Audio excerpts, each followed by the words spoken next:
Good morning to all of you. Welcome to class 12th। ठीक है, आज हम नया चैप्टर डिस्कस करने जा रहे हैं। यहाँ पर chapter number 6 electromagnetic induction. Chapter 5 जो था मैग्नेटिज्म एंड मैटर, ठीक है, ये हमारा कंप्लीट हो चुका था। आज हम इस वीडियो में एक नया टॉपिक डिस्कस करेंगे। नेक्स्ट टॉपिक है जो कि तुम्हारा है ना, और बहुत इंपॉर्टेंट टॉपिक है इलेक्ट्रोमैग्नेटिक इंडक्शन। ठीक है, इसमें देखें सबसे पहला स्टार्टिंग जहाँ से होती है ईएम इंडक्शन, इसको बोलते हैं ईएम इंडक्शन है, इलेक्ट्रोमैग्नेटिक इंडक्शन। और चैप्टर नंबर 7 यहाँ पर है अल्टरनेटिंग करंट, और दोनों मिलाकर के एक बहुत इंपॉर्टेंट यूनिट का है ना वो करते हैं। ठीक है, तो देखें जरा ना, इलेक्ट्रोमैग्नेटिक इंडक्शन चैप्टर की स्टार्टिंग हम सबसे पहले करते हैं। सबसे पहला हेडिंग लिखें पॉइंट मैग्नेटिक फ्लक्स। ठीक है, हम बहुत मैग्नेटिज्म के बारे में पढ़े हैं पिछले 2 चैप्टरों में, moving charge and magnetism and matter. अब देखें मैग्नेटिक फ्लक्स क्या होता है। जैसा कि हमने शुरू में पढ़ा था इलेक्ट्रिक फ्लक्स के बारे में, व्हाट इज इलेक्ट्रिक फ्लक्स। अगर किसी सरफेस को है ना कोई चार्ज है और अगर उससे इलेक्ट्रिक फील्ड लाइंस निकल रही हैं, तो सरफेस से कितना how many number of electric field lines are crossing और पासिंग, देन इलेक्ट्रिक फील्ड और electric field lines passing through inside the surface or passing through the surface, it is measured as electric flux there. In the same way here, magnetic flux का भी meaning यही है। अगर कोई magnet रखा है ना, या कोई रिलेटिव मोशन हो रहा है किसी मैग्नेट और किसी एरिया के बीच, कॉइल्स के एरिया के बीच, तो हम देखते हैं कि उस कॉइल के अंदर का जो सरफेस एरिया है, जो सरफेस है, उससे पास होने वाली number of magnetic field lines में चेंज होगा। हम कहते हैं कि मैग्नेटिक फ्लक्स में चेंज हो रहा है। ठीक है, फॉर एग्जाम्पल किसी रिंग का एरिया हो, ठीक है, रिंग का एरिया हो और उसमें से number of magnetic field lines pass हो, तो समझना कि वो मैग्नेटिक फ्लक्स उससे बाउंड है और वो चेंज हो रहा है, अगर मैग्नेटिक फील्ड चेंज हो रही है तो। ठीक है, नाउ देखें अब जरा इसका ना साइंटिफिक टर्म देखें, ये तो मीनिंग है इसका, और मैग्नेटिक फ्लक्स होता किसके इक्वल है। देखें किस condition, suppose we have one area. ठीक है, हम यहाँ पर कोई एरिया ले लेते हैं इस तरीके से। Okay, the value of this area is ds। ठीक, टोटल एरिया हम बाद में ले लेंगे है ना, ds। So what is area vector. इस मैग्नेटिक फ्लक्स को पढ़ने के पहले जरूरी है कि ये हम टर्म पहले जान लें, व्हाट इज एरिया वेक्टर। हालांकि हम 11th में पढ़े हैं और जानते हैं, लेकिन फिर भी एक बार हम इसको recap. This is your area vector and area vector equal to magnitude of area, this is multiplied by the direction, and the direction of area is perpendicular to this area along the normal, यानी the direction of area vector is this, and इस direction में एक हम unit vector को select कर लें n cap, then this is the direction of your area vector ds equal to ds into n cap। आ गया समझ में, ये होता है यहाँ पर, यानी area vector ds is perpendicular along the perpendicular और normal drawn on the area, surface area. ठीक है, सो यार ds equal to ds into n cap. पहला पॉइंट तो ये जान लें। ठीक है, अब जरा देखते हैं, हमारा ये एरिया वेक्टर है जो एरिया पर क्या है, along the normal perpendicular direction में है। ठीक है, सेकंड पॉइंट हमारे पास है, हम यहाँ पर लें मैग्नेटिक फील्ड लाइंस, और magnetic field lines is represented by magnetic field, और magnetic field is your B। So magnetic field lines are passing through this surface area, है ना, लाइक दिस।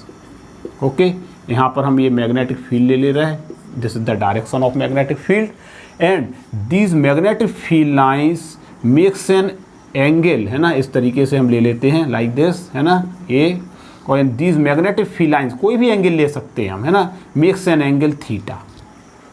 ध्यान देना जरा, ये एंगल किसके बीच का है, ये मैग्नेटिक फील्ड लाइंस जो हैं, जो सरफेस पर एरिया वेक्टर है, थीटा इज द एंगल, है ना, theta is the angle between your magnetic field vector B and area vector. याद रखना, सरफेस से नहीं बना रही हैं ये एंगल थीटा, ये theta is the angle makes with the normal drawn on the surface, क्योंकि एरिया वेक्टर से एंगल ले रहे हैं हम, और एरिया वेक्टर क्या कहाँ है, नॉर्मल के अलोंग है ना।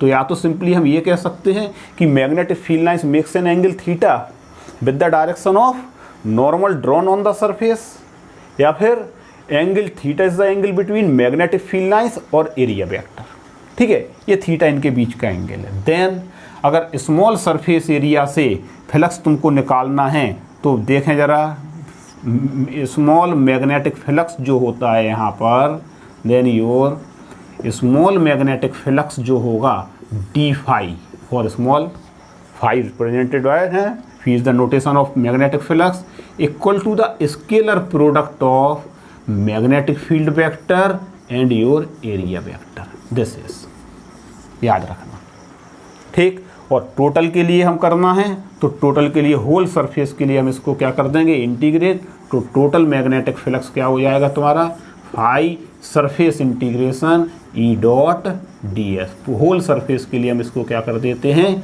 इंटीग्रेट। तो ये फार्मूले नोट कर लो, बहुत इंपॉर्टेंट पॉइंट है, ठीक है। This is your magnetic flux, ठीक है। एक तो इसको ज़रा समझ लें, कहीं डाउट हो कुछ भी तो पूछ लो एक बार, ठीक है, क्योंकि बहुत इंपॉर्टेंट पॉइंट है ये, देखें ज़रा, ठीक है ना। 2 मिनट का हम तुम्हें 1 मिनट का समय दे रहे हैं, जरा इसमें से जो भी कोई डाउट हो, थीटा के बारे में डाउट हो, स्मॉल एरिया के बारे में डाउट हो, एरिया वेक्टर के बारे में डाउट हो, तो यहाँ पर हमसे डिस्कस करें, ठीक है। नहीं तो फिर हम आगे बढ़ते हैं, इसको चेंज कर दो, ये ई हमने लिख लिया, ये मैग्नेटिक फील्ड है बी, ओके, कोई दिक्कत नहीं। यस यस, ना फिर आगे का केस देखते हैं, ठीक है। देखें ज़रा एक बार, समझो ज़रा इसको क्या कह रहा है, theta is the angle between normal drawn on the surface, है ना, एंड मैग्नेटिक फील्ड, ठीक है, और simply angle between magnetic field vector and area vector, ठीक है, ये होगा, ठीक है।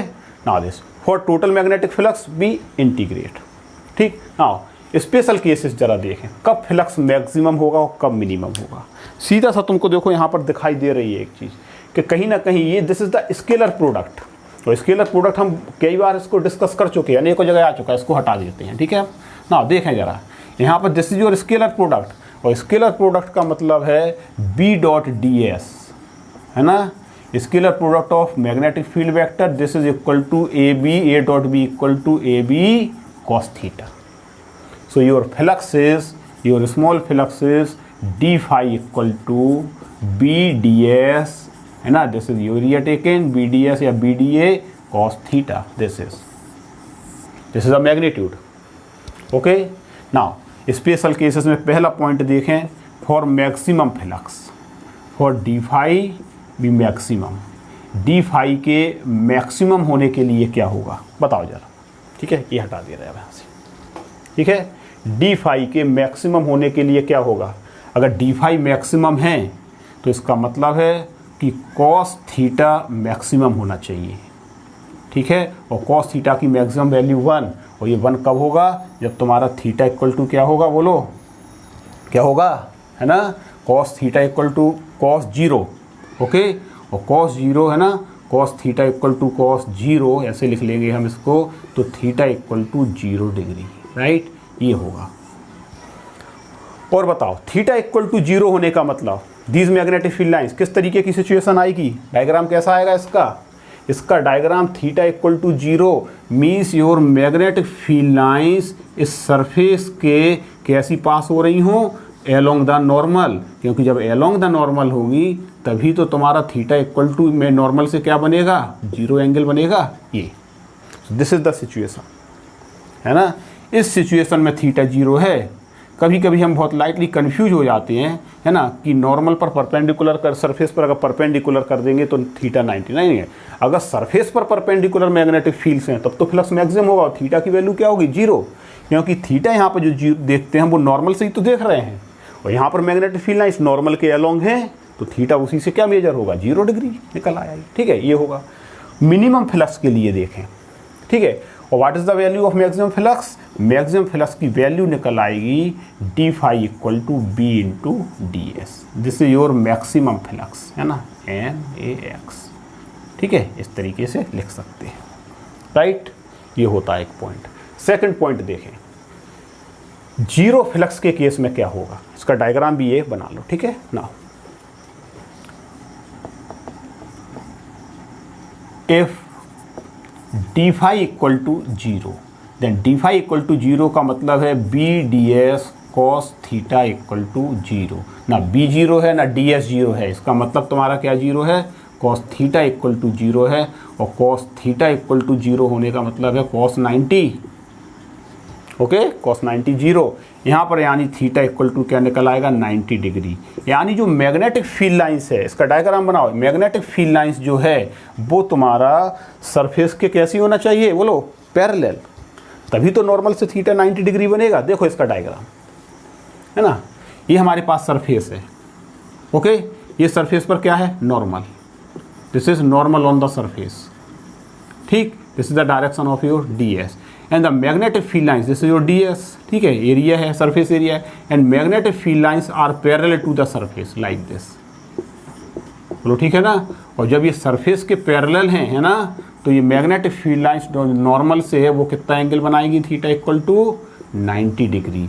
तो जब भी मैग्नेटिक फील्ड लाइंस सरफेस के कैसी हो, पैरेलल हो, then they makes an angle of 90 degree drawn normal on the surface, उससे कितना एंगल बनाएगी 90 डिग्री, ये केस। और इस केस में your D phi flux is 0, right.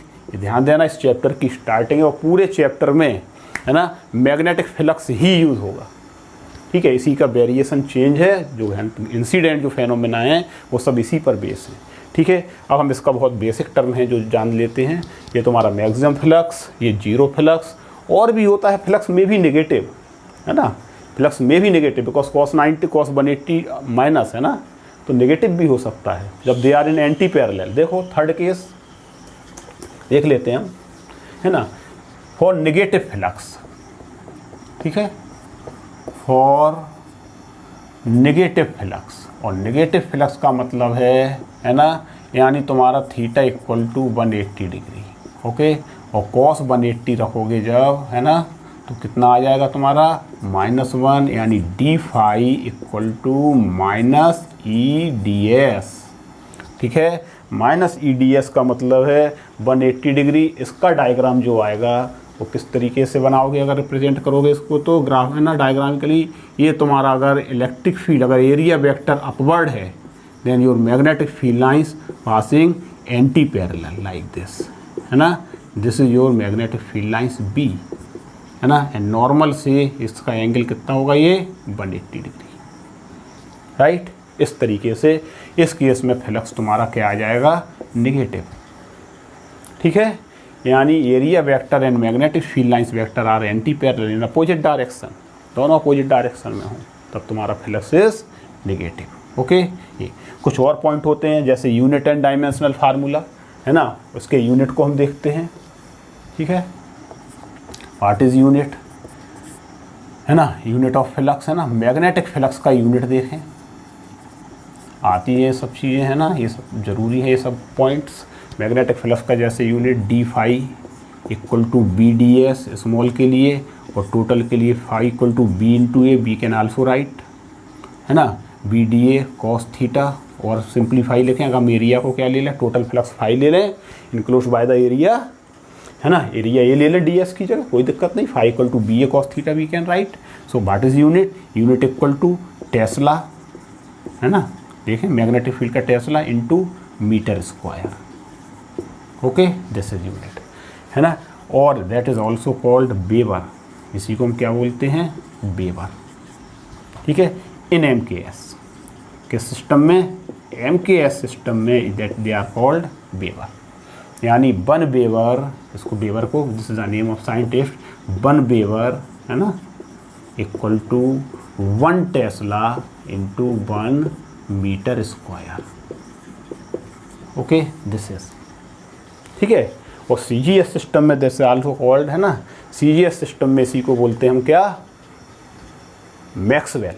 देखें जरा, in C G S system it is also called, है ना, लिखते चले ये सब, in C G S system, तुमका मेजरमेंट का सिस्टम है, इट इज मैक्सवेल, क्या बोलते हैं इसी को हम, इसकी यूनिट को, this is also the name of scientist Maxwell, and 1 Maxwell equal to, in C G S system tesla is measured in gauss, पढ़ा था ना हमने, gauss, and metre is measured in centimeter square. So 1 Maxwell equal to 1 Maxwell equal to 1 gauss equal to 1 centimeter square. ये सभी conversion लिख लें, ठीक है। और टेस्ला को हम गॉस में कन्वर्ट कर सकते हैं, मीटर स्क्वायर को सेंटीमीटर स्क्वायर में अगर हम कन्वर्ट करें तो तुम्हारा 1 वेबर किस में कन्वर्ट हो जाएगा, 1 मैक्सवेल में। मतलब यहाँ पर 1 वेबर अगर हम इसको न्यूमेरिकली कन्वर्ट करके देखें तो 1 weber equal to 1 tesla. 1 tesla means 10⁴ gauss into 1 meter square convert into centimeter square 10⁻², 2 times यानी 10⁴ centimeter square. So 1 Weber equal to 10⁸ and Gauss into centimeter square becomes Maxwell. Okay, so 1 Weber equal to कितना हो जाएगा 10⁸ Maxwell. This is the conversion of magnetic flux. ठीक है, dimensional formula बहुत easy तरीके से हम निकाल सकते हैं। ठीक है, तो ये तुम्हारा पॉइंट बहुत इंपॉर्टेंट, इस चैप्टर की जो बेसिक स्टार्टिंग है वो मैग्नेटिक फ्लक्स से ही होती है, जो हमने यहाँ पर पढ़ा। ठीक है, ये होता है। अब नेक्स्ट पॉइंट में हम पढ़ेंगे इलेक्ट्रोमैग्नेटिक इंडक्शन होता क्या है। नोट डाउन, है ना। हम इसको स्टार्ट करते हैं, देखें जरा। Now what is electromagnetic induction. देखें जरा चैप्टर में इलेक्ट्रोमैग्नेटिक इंडक्शन होता क्या है। ठीक है, बेसिक स्टार्टिंग इसका हम बताते हैं अभी। ठीक है, देखें। हो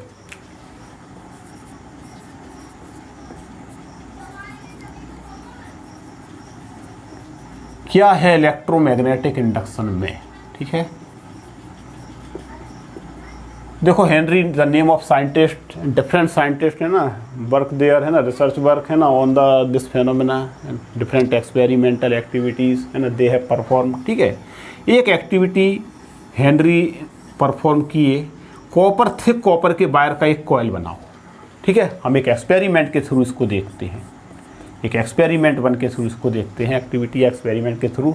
हमने थिक कॉपर के वायर का एक कॉइल को मेट किया और इसके साथ एक गैल्वेनोमीटर को कनेक्ट कर दिया, है ना। हम लोग कई बार डिस्कस कर चुके हैं गैल्वेनोमीटर, है ना। It is the device to detect the current. ठीक, एक हम बार मैग्नेट को लेते हैं। यहाँ पर हमने एक बार मैग्नेट लिया और बार मैग्नेट का किसी भी पोल का, सपोज करो कि हम नॉर्थ पोल को इसके पास लेकर के आते हैं, इसको हमने अभी स्टेशनरी रखा। हम देखते हैं कि इस गैल्वेनोमीटर में डिफ्लेक्शन आने लगेगा। As you bring the north pole of the magnet, then the galvanometer shows deflection. ठीक है, suppose deflection is in this direction.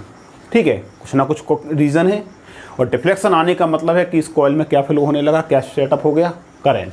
चूँकि कोई भी सोर्स ऑफ ईएमएफ, सेल या बैटरी हम यहाँ कनेक्ट नहीं किए हैं करंट के लिए, फिर भी इसमें करंट फ्लो हो रहा है ना, फिर भी इसमें करंट फ्लो हो रहा है। So this current is known as induced current.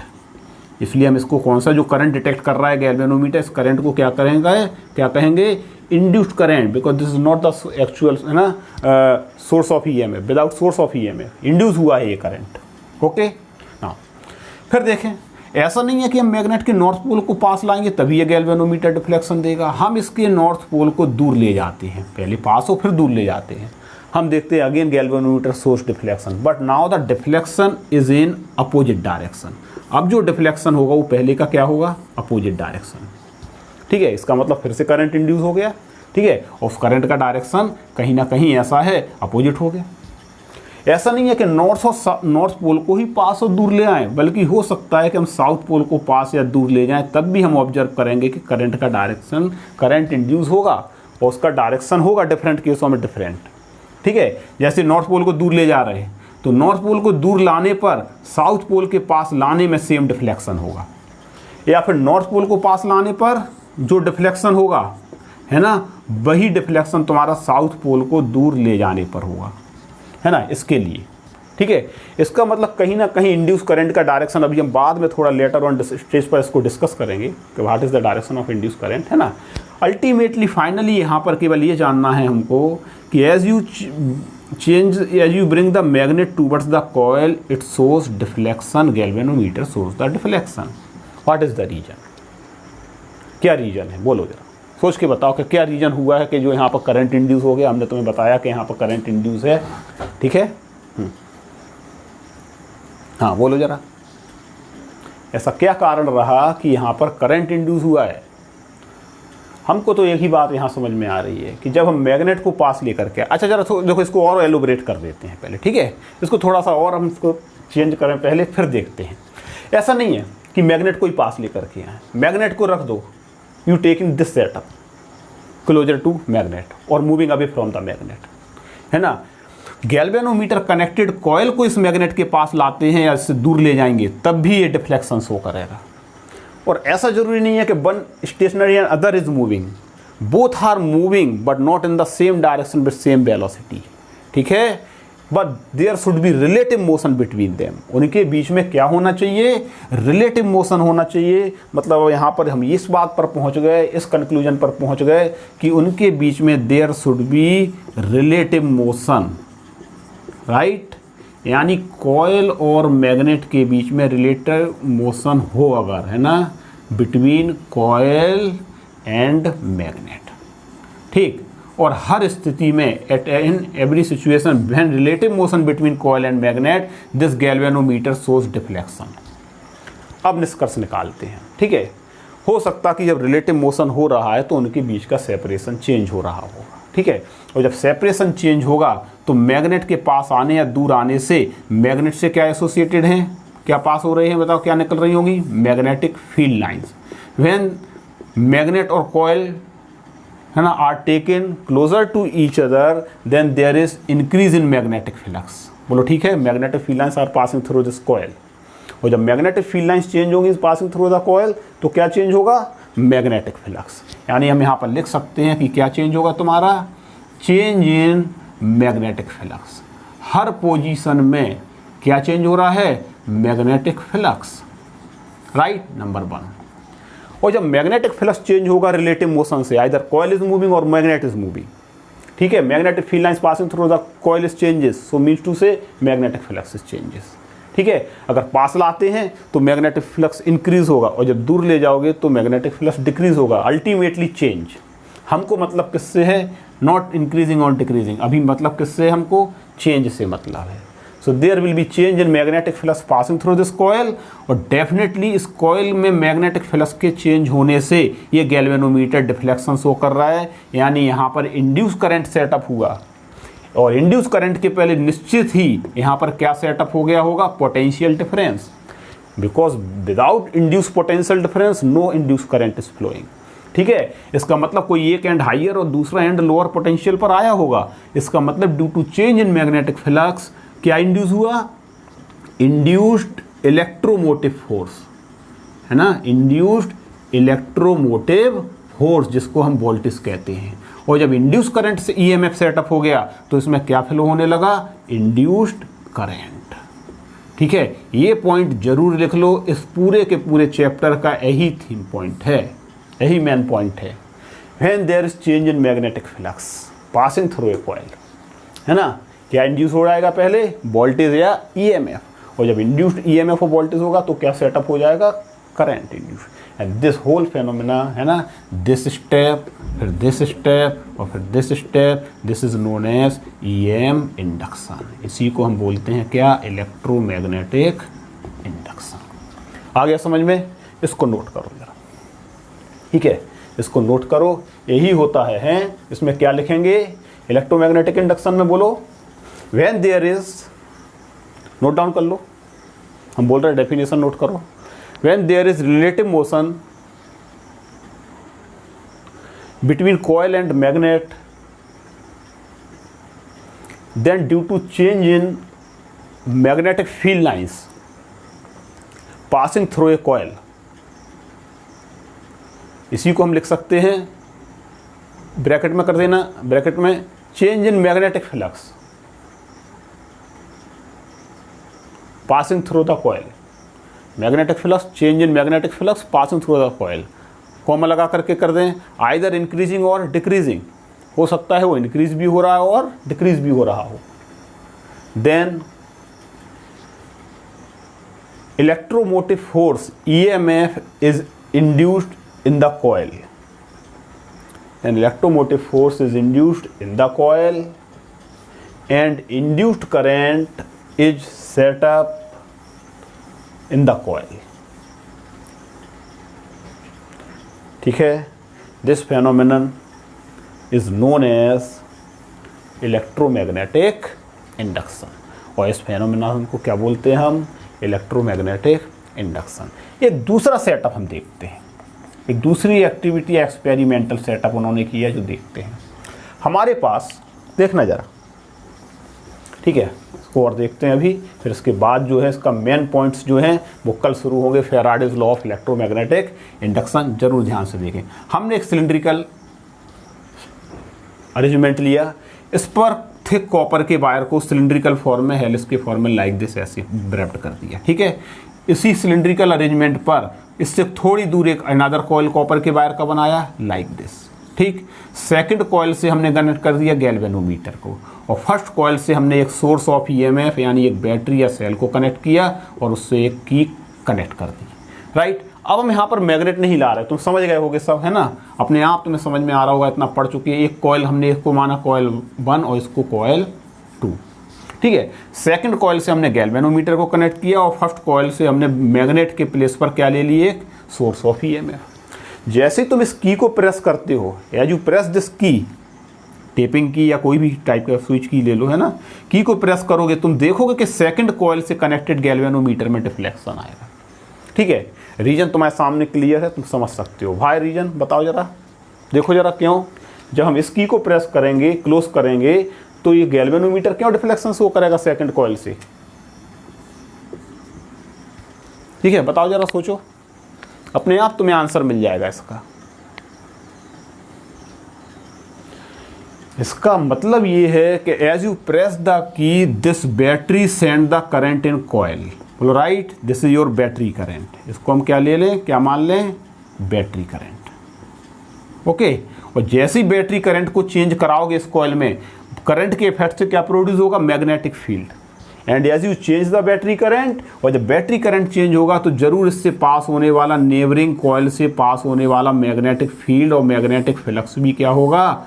Change, बोलो राइट, लाइक दिस, है ना, इस तरीके से। और जब सेकंड कॉइल से पास होने वाला मैग्नेटिक फ्लक्स चेंज होगा, इसको इस तरीके से ले लें पूरे में, ठीक है ना, केवल हम समझाने के लिए बता रहे हैं, लाइक दिस, ओके। तो तुम देखोगे कि इसमें क्या प्रोड्यूस हो जाएगा? इंड्यूस्ड ईएमएफ और induced current I, and this shows the deflection. केवल हमने यहाँ पर एक मैग्नेट को लाने के प्लेस पर क्या किया? एक करंट कैरिंग कॉइल को प्लेस किया, and current carrying coil produce magnetic field, and as you change the current, magnetic field change, and magnetic field change, magnetic flux is change, and induced EMF and induced current is set up in this second coil. This phenomenon is also one experiment based on electromagnetic induction. इसको हम आगे आकर के तुम्हें बताएंगे। Between two coils, one types of induction known as mutual induction. एक type का यहाँ पर इंडक्शन होगा क्या? म्यूचुअल इंडक्शन, ठीक है, नंबर 1, ठीक। ये हम आगे जाकर के कंप्लीट डिस्कस करेंगे। आज इस चैप्टर का बिल्कुल बेसिक स्टार्टिंग हमने किया है कि व्हाट इज़ इलेक्ट्रोमैग्नेटिक इंडक्शन, और इसके पहले व्हाट इज़ मैग्नेटिक फ्लक्स, ठीक। कल जो चैप्टर हम कल उसका जो टॉपिक पढ़ाएंगे बहुत इंपॉर्टेंट है ना, about this Faraday's law of electromagnetic induction, कि फैराडेज लॉ क्या होते हैं, है ना। अब हमको ये भी तो निकालना है कि इंड्यूस्ड ईएमएफ की वैल्यू कितनी होगी, कितना मैग्नेटिक फ्लक्स चेंज हो, इंड्यूस्ड करंट किस फैक्टर पर डिपेंड करेगा, इंड्यूस्ड ईएमएफ क्या केवल मैग्नेटिक फ्लक्स पर ही डिपेंड कर रहा है कि उसके साथ कोई अदर फैक्टर भी है जिस पर डिपेंड कर रहा है, ओके। तो ये सभी जो हैं कल तुम्हारे लॉस के फॉर्म में अरेंज होंगे। They are called Faraday's law of electromagnetic induction, and we discuss this law on tomorrow, ठीक है, ओके, थैंक यू।